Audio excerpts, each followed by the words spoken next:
So this is one of my favorite. It's in a note spiral, 2005B, number 3. In search of a mosquito repellent that is safer than the ones that are currently on the market, scientists have developed a new compound that is rated as less toxic than the current compound, thus making a repellent that contains this new compound safer for human use. Scientists also believe that a repellent containing the new compound will be more effective than the ones that contain the current compound. To test the effectiveness of the new compound versus that of the current compound, scientists have randomly selected 100 people from a state. So basically, if we were to generalize it, they didn't ask us this, we can only generalize it to people from that state, okay? Because there might be differences in individuals. Up to 100 bins with an equal number of mosquitoes in each bin are available for use in the study. After a compound is applied to a participant's forearm, the participant will insert his or her forearm into a bin for 1 minute, and the number of mosquito bites on the arm at the end of the time will be determined. So basically, you have a bin full of mosquitoes, 100 of them, and participants are randomly selected. So part A says, suppose the study is to be conducted using a randomized design. Describe a randomization process and identify an inference procedure. So not only are we supposed to randomize it, we're also supposed to identify an inference procedure. It's easy sometimes to overlook the second part. So place all 100 names of participants in a hat and mix. The first group of 50 names will be assigned to the current. The remaining will receive the new compound applied to their arm. We also need to randomly assign the bins. Now, they were not picky on this, but technically it should have happened. The bins of the mosquitoes need to be numbered 1 to 100. Each participant will draw a number from the hat containing the numbers. The participants will then place their arm in the bin associated with that number for 1 minute. So obviously the bins were randomized to the participants. You weren't allowed to just select the bin you wanted. The number of bites for each person will be counted, and the average number of bites for each treatment group will be compared. Now, this particular year, they were picky, and they said you had to include, you're talking about the average bites. That is not what they normally do. Normally, if they want you talk about what you compare at the end, they would say that you had to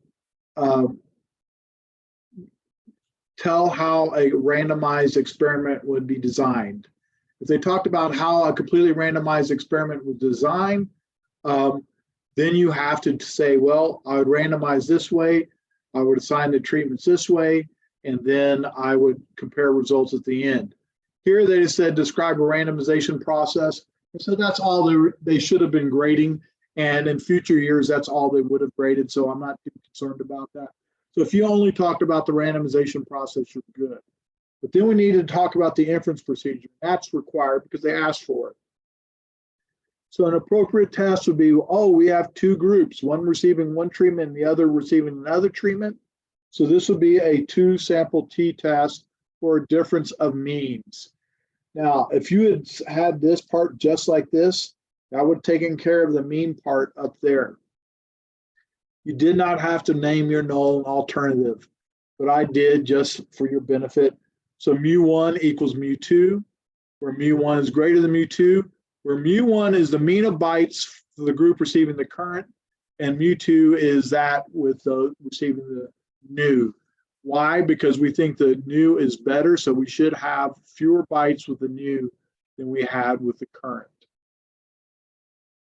Part B, suppose the study is to be considered conducted using a matched pair design.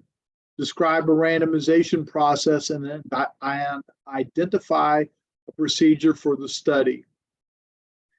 Well, we've already talked about how we were going to assign people to a bin, so I don't need to do that again. I can just say, hey, see above for that. So that's what I did. All right, so they want to do a match pair design. Remember, in a match pair design, essentially you get tested twice. And I've kind of drawn a diagram. So normally we go, okay, random assignment, and you get treatment 1 first, then treatment 2. Or the other group, you're randomly assigned to treatment 2 first, followed by treatment 1. Well, in this case, we'd have the new repellent and then followed by the current repellent. New repellent on the right arm, followed by the current repellent on the left arm. Over here, we'd have the current repellent on the right arm, and this group would also have the new repellent on the left arm. Let me try that again. So I'd break into two groups. This group, this upper group, would have the new repellent on the right arm and the current repellent on the left arm. This group of people right here would have the current repellent on the right arm and the new on the left arm. Just switched. All right, so the random assignment is switching just because sometimes order matters. And in class, I always talk about the donuts. And with the donuts, the first donut's better. So if I want to test to determine whether or not Krispy Kreme is better than Shipley's, I'd have one group that had Shipley first, followed by Krispy Kreme, and the other group would have Krispy Kreme first, followed by Shipley, so that we can control for the order. So that's why it's very important to do that here. So the first 50 names drawn will receive the new repellent to the right arm and the current to their left. The remaining will have it the opposite way. Those who are assigned an odd number will place their right arm in the bin first, while those in an even number will place their left arm in first. After 1 minute, the second arm is placed in the bin, and the difference in bites will be noted. When we run a paired t-test, we're running a one-sample t-test. So a paired t-test is a one-sample t-test. Please remember, if we're running a pair, the null will always be mu d equals 0, and the ha will be mu d and some inequality. The formula for a one sample t is t equals x bar minus mu s divided by the square root of n. And if it's paired, I just need to come back and drop d's on it like that. The difference of the sample mean, the difference of the population mean, the sample standard deviation. Please remember, the mu d is 0, all right? Okay, part C. Which of the designs, the one in part A or the one in part B, is better for testifying the effectiveness of a new compound versus that of the current? The match pair design is better than a completely randomized design because the match pair design controls for potential sources of variation from person to person, such as an individual's susceptibility to mosquito bites. You've all been around that person that everyone's getting bit, and there's one person who never gets bit, and you've all been around that person that no one's getting bites, and they're just turning into welts.